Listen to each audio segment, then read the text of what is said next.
Now at 5 and streaming on crossroadstoday.com, State House Representative A.J. Louderback discusses success of UHB transfer bill, the journey behind it, and what's next as the move to the Texas A&M system. Plus, it's been 5 years since Jeremy Vasquez disappeared in February of 2020. We spoke with his mother to get the latest insight and updates on his case.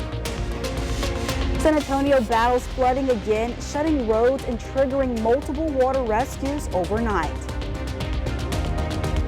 Speaking of all that flooding, we had that rain system move through our area. But are we going to see a continuation of more rain this weekend? We'll be talking about that coming up. While many 6-year-old dreams of birthday parties and gifts, but this 6-year-old chose to celebrate differently.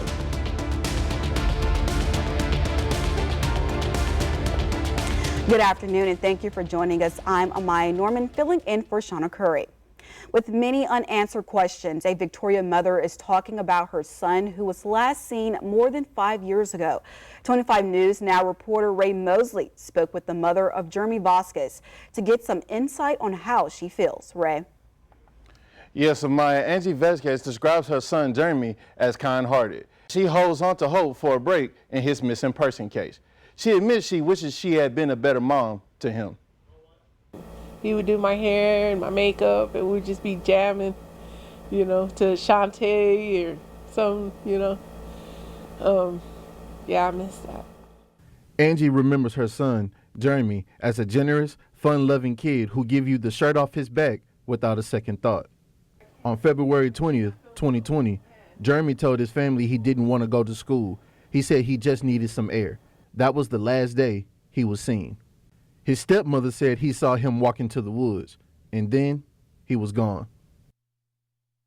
I will never stop looking for my son, and even though that I'm legally blind now, I'll still search everywhere for my boy, because we all want him back home, and we all miss him.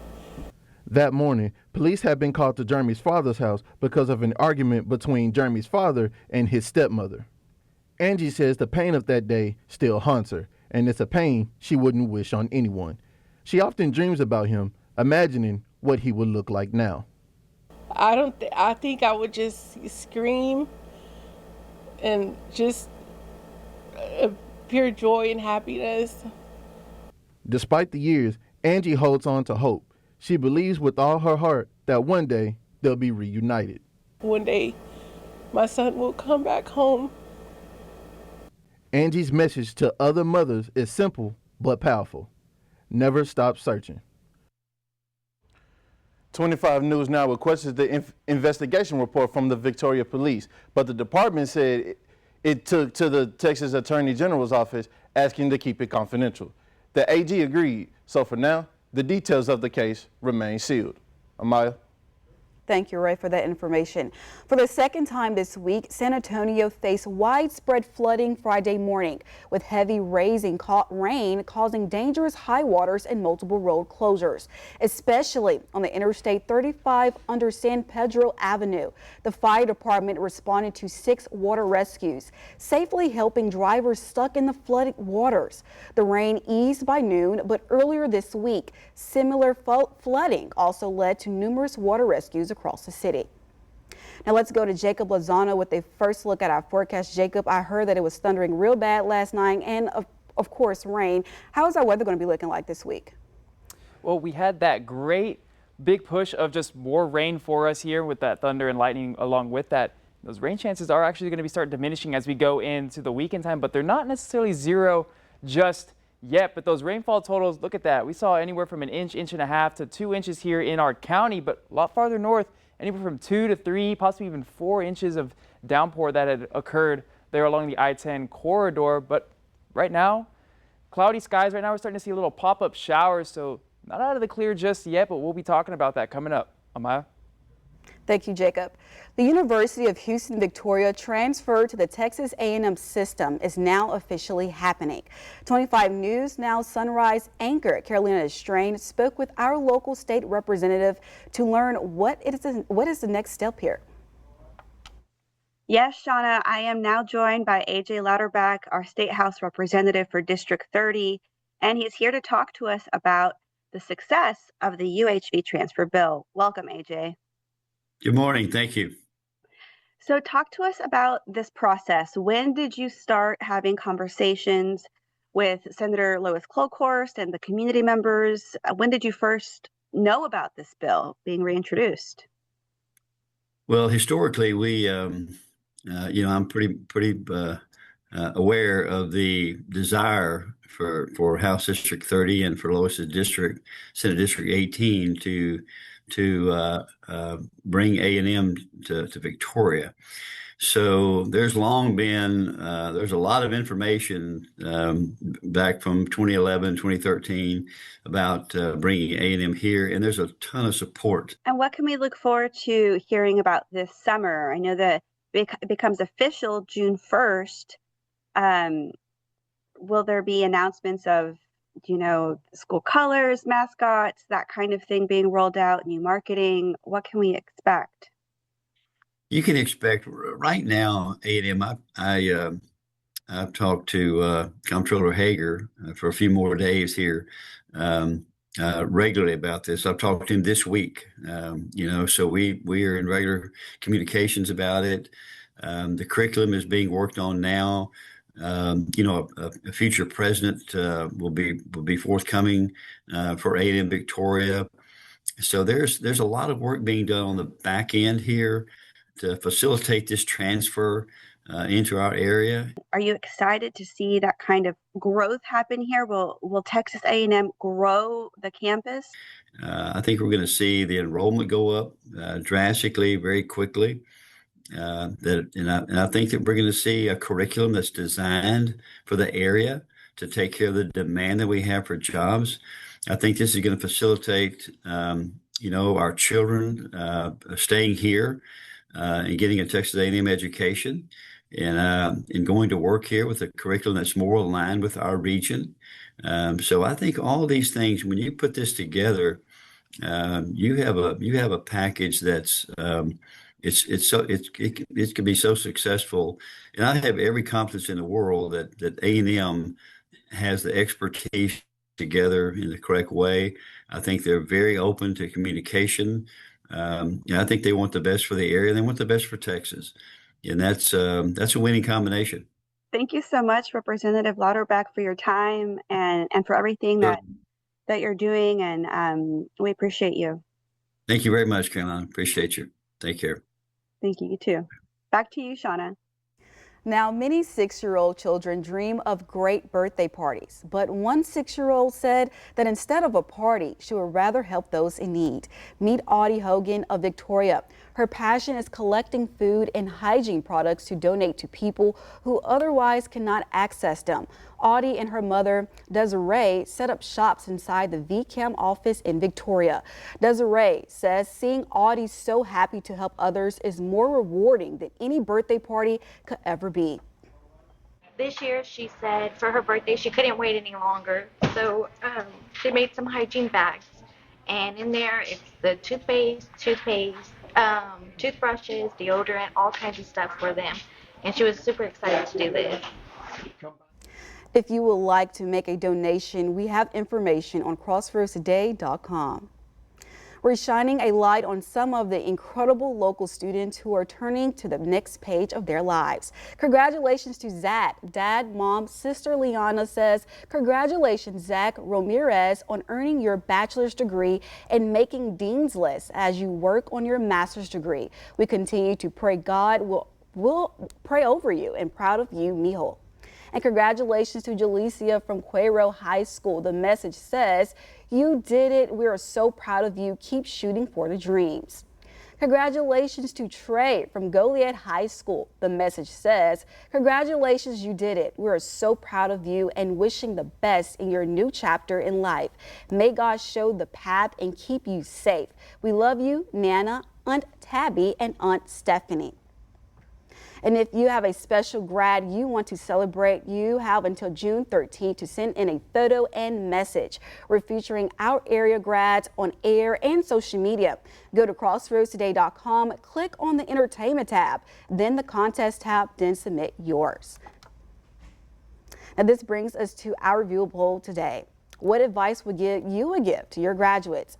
Follow your passion, network, and make connections.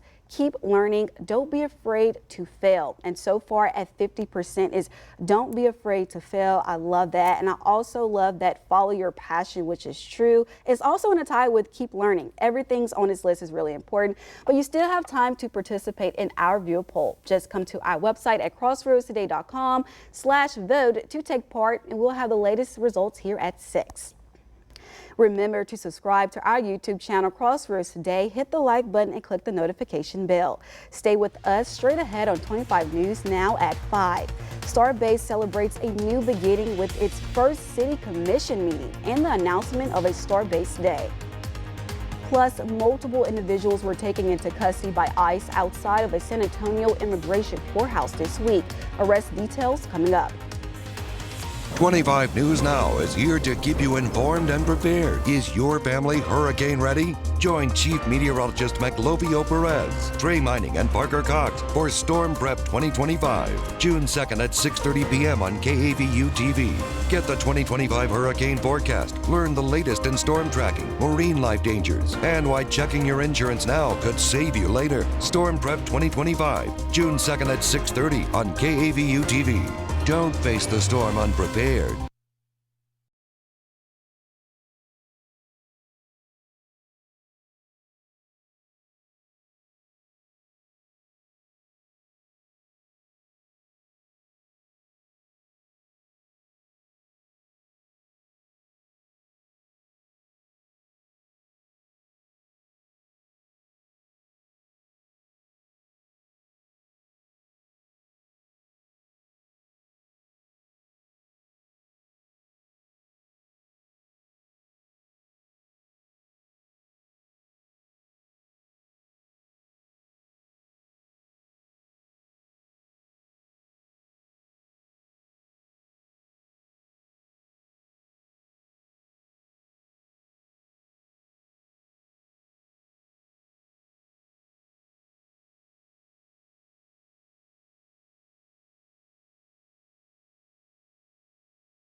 Weeks after voters approved making Starbase, Texas an official city, leaders held their first city commission meeting Thursday.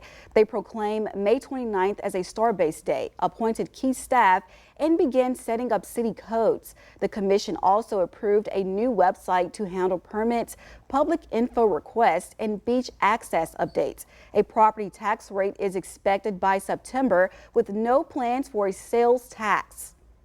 Multiple people were taken into custody by ICE outside a San Antonio immigration courthouse this week, prompting protests across the street. Witnesses say an entire family, including children, was detained in zip ties. ICE says their arrests follow expedited removal procedures under Trump's era policies. Immigration attorney warns these actions could discourage people from attending court, increasing the risk of deportation. This Sunday is National Cancer Survivor Day.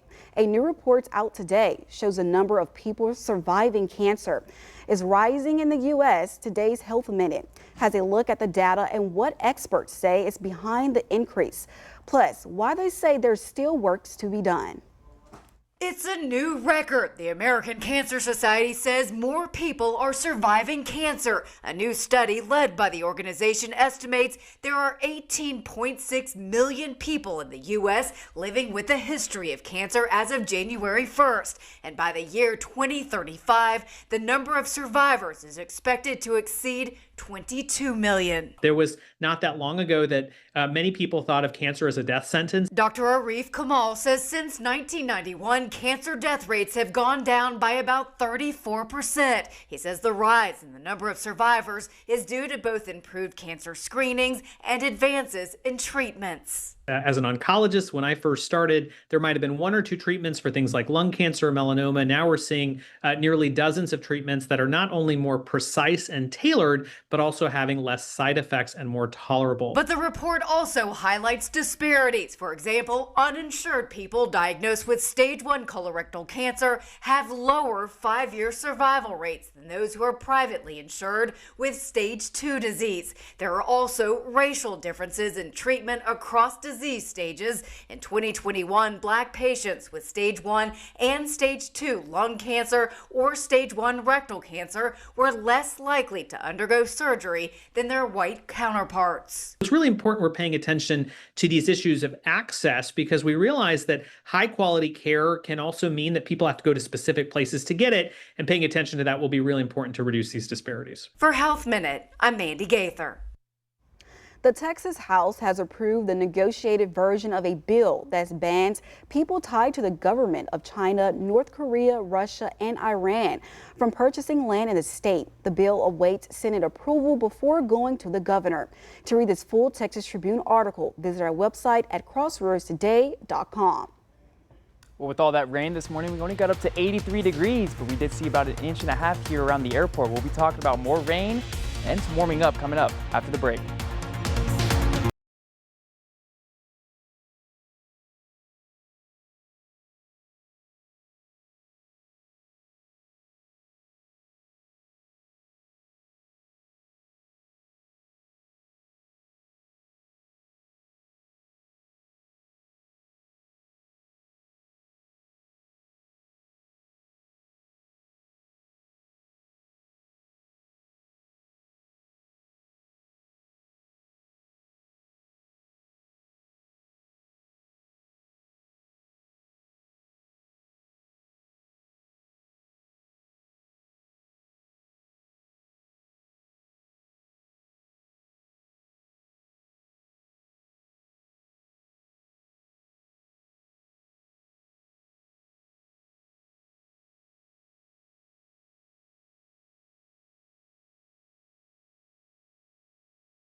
Oh, you've been getting lots of rain this week, and we're honestly going to start to see it start to diminish here a little bit, but there are more rain chances on the way for us as well. 83 degrees right now. It's actually cloudy outside. I don't know why it's saying it's sunny, but it's cloudy outside right now based off of the video right here. But northerly winds have decided to push in. We're right along the surface front line.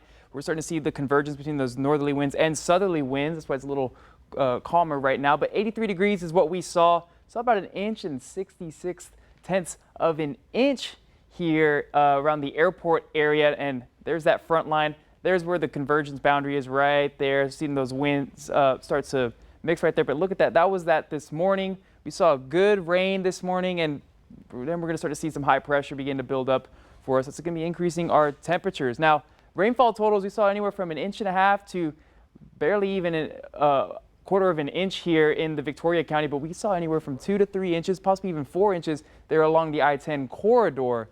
Now, we are going to be seeing maybe a little bit of more rain here tonight, little pop-up showers that have been kind of messing around. You can see it right over there, these little light showers. Could be popping up here later as we go on through the nighttime, but those will start to dissipate here a little bit. Now, the river flow is starting to pick up some pace. We were at 4.1 here about, let's say, 2 weeks ago. Now we're at 5.46. We're projected to get up to 11.7 just from all the rain activity that's been going on up north. That's going to be flowing down towards us. So we'll start to see an increase in that flow. But like I mentioned, rain chances are going to be popping up here, little isolated showers throughout the region will pop up here later into tonight. As well as tomorrow, we'll start to see those little isolated showers and thunderstorms begin to pop up here in the afternoon time Saturday, and then they'll start to clear out here, and that'll be it for a little bit of time because of this mid-level high that is going to be moving through here Friday into Saturday, and Sunday it'll start positioning itself better in the center of Texas, and temperatures are going to be rising. Rain chances are going to be diminishing. If you look over here around Los Angeles, see a mid-upper level low. That's going to be opening up a window for us here possibly Thursday. We can see some more rain begin to pop up for us here, so we'll continue to keep looking at that as the week progresses. But we're going to be seeing muggy, humid conditions, especially here coming into the next couple days when we start to see all the water begin to evaporate. It's going to be a bit humid here tomorrow. And when we get southeasterly winds returning here Monday, we'll start to see it really get pretty humid for us here. Now, temperatures tomorrow morning will be in the mid to low 70s for us, so a little cooler start, but we're going to be getting up right around the 90-degree mark, depending if you got a hit or miss shower. Could drop these temperatures here a little bit, but it's going to be feeling like in the 90s here for us with all of the humidity that's going to be going on. Now, Sunday will be a bit cooler as well, 74 degrees. Temperatures once again will be rising up right into the 90s as that high pressure system starts to make its way here. Those temperatures will start feeling like summer again as well. The humidity values will be picking up as well. Now, congratulations to all the graduates in Victoria East that have graduation today. Now, temperatures are going to be at 83 degrees. We're going to keep a 20% chance, just maybe a little light shower. You can't necessarily just rule that out just yet, but we'll be within the 80s, maybe high 70s here by 9 p.m. time frame. Now, for your daily planner here in Port Lavaca, 75 degrees here, 88 for your high. We'll start to see those winds start to shift out of the southeast as we go on through tomorrow. Now, the next 7 days, we're going to see a little break in the rain. Just a couple days, but those rain chances are going to be picking back up here Wednesday and Thursday. Now, don't forget to scan the QR code for more news, weather, and sports. Amaya? Thank you, Jacob. A federal court ruled most of President Trump's trade tariffs illegal, but an appeal court has temporarily kept them in place. What's the latest? Coming up.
Despite an up and down day on Friday, the S&P 500 and NASDAQ both ended May with their best performance for a month since 2023. Here are Friday's closing numbers. The Dow Jones finished up 54 points. The S&P 500 was flat, down less than a point. and the NASDAQ slipped 62 points. Oil is down 16 cents to $60.78 per barrel. Now to the latest on the legal battle over President Trump's trade war. A federal court blocked most of his sweeping tariffs on China and other countries as illegal, but an appeals court has agreed to temporarily keep the tariffs in place. ABC's Mary Bruce has the story. This morning, trade war whiplash, an appeals court ruling the president's sweeping tariffs can continue for now while the courts fight this out. The decision coming less than 24 hours after a federal panel blocked most of Trump's tariffs, saying he doesn't have the authority to do this. The White House now appealing that decision while adamant that they have other avenues to carry out Trump's trade agenda. As far as we're concerned, our trade agenda is moving forward. In April, Trump bypassed Congress to declare a national emergency and impose his so-called reciprocal tariffs on nearly every U.S. trading partner. But that federal panel, including judges appointed by Reagan, Obama, and Trump, ruling that those tariffs are unlawful, that using a national emergency declaration exceeds any tariff authority delegated to the president. And yesterday, yet another federal judge ruled the tariffs were likely illegal, finding the president does not have the power to unilaterally impose tariffs to reorder the global economy. But for now, these tariffs are allowed to continue as the appeals process plays out, while Wall Street, small business owners, and American consumers ride out this roller coaster. The president's top economic advisor urging investors not to read too much into the on-again, off-again tariffs. If there are little hiccups here or there because of decisions that activist judges make, then it shouldn't just concern you at all. But retailers like Walmart, Macy's, and Ford among those already signaling there will be some price hikes because U.S. companies ultimately pay for these tariffs. Mary Bruce, ABC News, Washington. Now, more than 170,000 vehicles are being recalled by the Volkswagen Group of America. The Virginia-based automakers say a glitch in the rear view camera can cause distorted image of the driver. Now, the additional to posing a potential crash hazard, this flaw also means the car failed to comply with federal motor vehicle safety requirements. This recall is for 2024 and 2025 versions of the Atlas, including the Cross Sports. Massachusetts cops swap badges for bird watching this Friday, rescuing families of ducklings who took a surprise dive down a sewer. Tonight, President Trump's sweeping tariffs paused by one court, then reinstated by another. The trade war legal battle heats up. Plus, the severe weather heading east. World News Tonight with David Muir is the most watched newscast in America.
Massachusetts Police Department had a different kind of rescue on their hands this morning. In Brooklyn, several ducklings took an unexpected plunge falling through a sewer. As their mother quacked frantically nearby, the officers called for backup. With a little teamwork, they lifted the ducklings from the drain and reunited them with their mother. Aw, she didn't waste any time leading her little ones away from the drainage zone. Yeah, she gotta lead those baby away before they go right back in. That is awesome. Yeah, she didn't waste no time. She said, I'm about to get my babies out this drain and I'm gone. Look how cute. Yes. Oh, that's why you should follow your mother always. That's funny. And you won't fall down a drain. Yes, that's true. So how's that weather gonna be looking? So Well, the ducks, you know. I'm sure the ducks are loving the river right now because tons of water is flowing Yes, through it. not the But drain. We are going to see those rain chances begin to diminish here. Going into the weekend, we're going to have 20% Saturday, Sunday. Temperatures are going to be rising because of a high pressure.